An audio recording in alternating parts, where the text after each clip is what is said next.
Deixa eu te perguntar uma coisa. Você sabe o valor da hora dos colaboradores da sua empresa, DP? Então foca na gente, que no episódio de hoje vamos conversar um pouco sobre por que o departamento pessoal precisa saber como calcular a hora de trabalho de seus colaboradores. Então, bora lá? Boas-vindas ao De Frente com o DP, seu ponto de informações sobre o departamento pessoal. Para entendermos como funciona toda essa questão do valor da hora trabalhada, trouxemos aqui ninguém menos do que ele, o rei dos processinhos, Leandro Caseiro. Então, Rafa, sacanagem, meu apelido, tudo bem e tal. O pessoal vai pensar que eu só trabalho com processo trabalhista, o que não deixa de ser verdade, né? Mas, de qualquer maneira, muito bom estar aqui novamente. Obrigado. A gente que agradece mais uma vez você ter aceitado o nosso convite. Sem mais delongas, Leandro, conta pra gente o que o departamento pessoal precisa ter em mente quando o assunto é valor da hora trabalhada. Então, Rafa, primeiro que o DP precisa compreender como funciona a jornada de trabalho da sua empresa, principalmente quando levamos em conta as reformas, na mudança da reforma trabalhista lá de 2017. De modo geral, a jornada de trabalho compreende todo o tempo em que o colaborador está à disposição da empresa, seja no cumprimento diário da sua escala de trabalho, como também qualquer outro período em que o colaborador esteja executando suas atividades ou apenas à disposição da própria empresa. O tempo de deslocamento, no caso de trabalho presencial, não entra nessa conta? Então, não mais. Antes entrava. Agora, com a reforma trabalhista, desconsiderou o tempo de trajeto no somatório das horas trabalhadas. Logo, hoje trabalhamos com um conceito de jornada que considera apenas os dois fatores que citei, horas trabalhadas e tempo à disposição do empregador.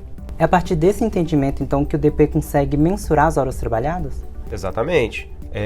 A partir desse entendimento, o departamento pessoal consegue entender o que entra e o que não entra no somatório dessas horas. E aí entramos em outro ponto. Apesar de novas formas de trabalho terem sido regularizadas pela reforma, o limite de 44 horas da jornada semanal ainda permanece.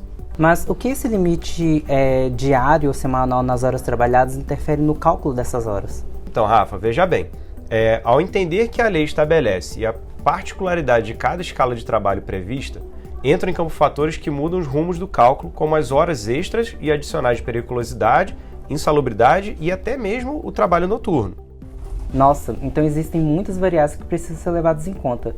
E pensando que cada colaborador tem as suas particularidades na jornada de trabalho, boa sorte com isso, DP.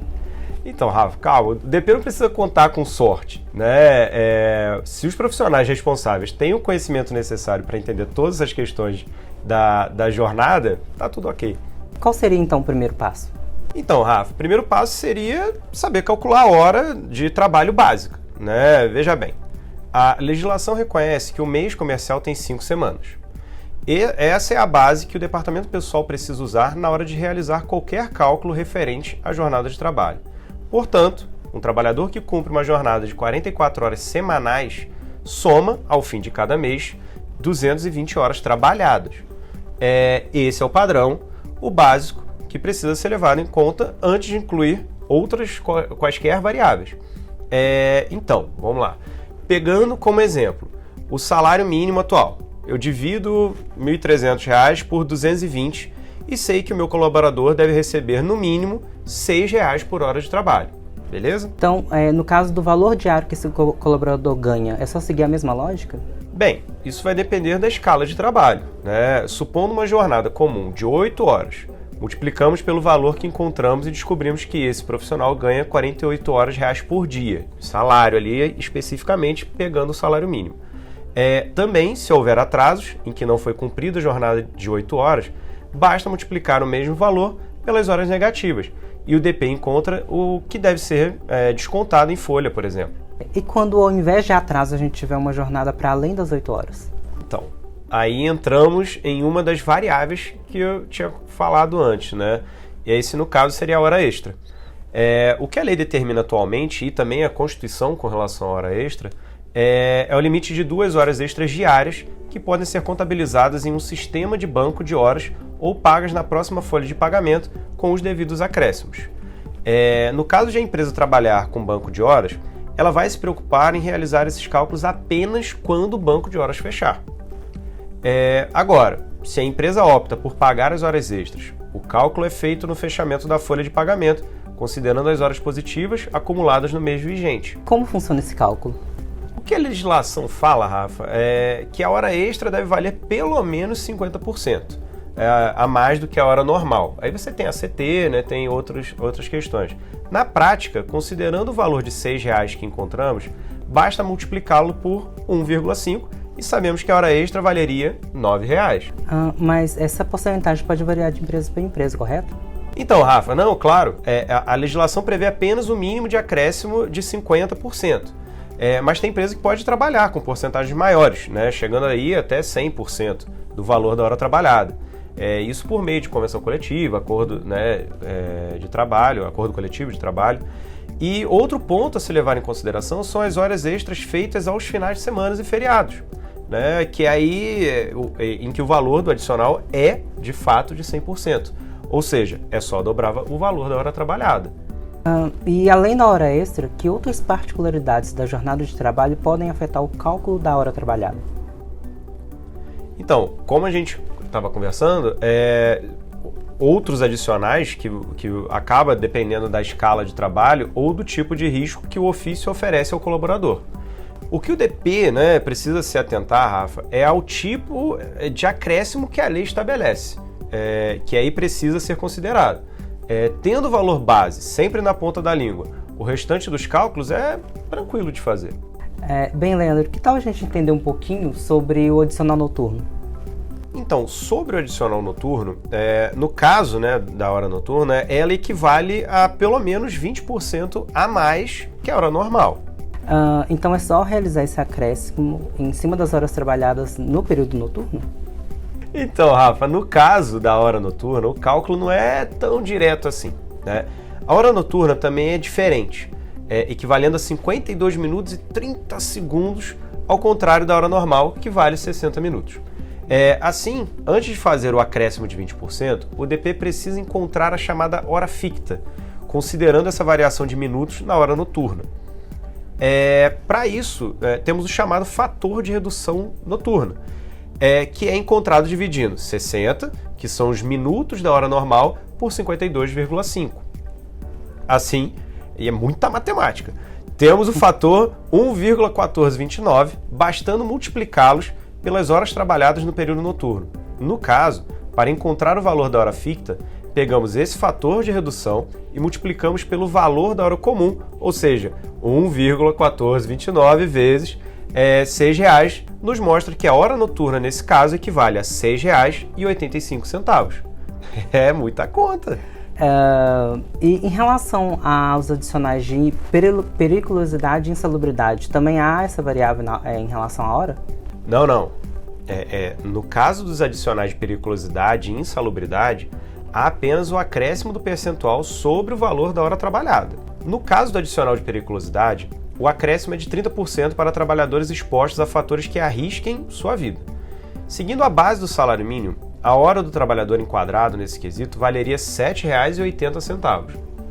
Já o adicional de insalubridade tem uma variação, né? Ou seja, ele varia conforme o nível de criticidade do trabalho exercido que pode afetar a saúde do trabalhador. No caso de riscos de nível mínimo, temos o acréscimo de 10%, o que faria a hora desse colaborador valer R$ 6,60. Para nível de risco médio, acrescentamos 20% sobre o valor da hora trabalhada, encontrando R$ 7,20 para cada hora. Por fim, o nível mais crítico prevê o acréscimo de 30%, se equiparando ao valor que encontramos no próprio adicional de periculosidade. Bem, são muitos detalhes que precisam ser levados em conta quando entram essas variáveis, não é? Então, Rafa, sim, pode ser que uma variável acabe afetando outra, né? Como assim, Leandro? Por exemplo, uma pessoa que exerce uma atividade que se enquadra no adicional de periculosidade, se ela fizer hora extra, deve-se contar a hora do trabalho, acrescido dos 30% de periculosidade para calcular o valor da hora extra. É acréscimo em cima de acréscimo, então, né? E o mesmo pode acontecer com a hora noturna? Sim. No caso da hora noturna, foi muito bem colocado.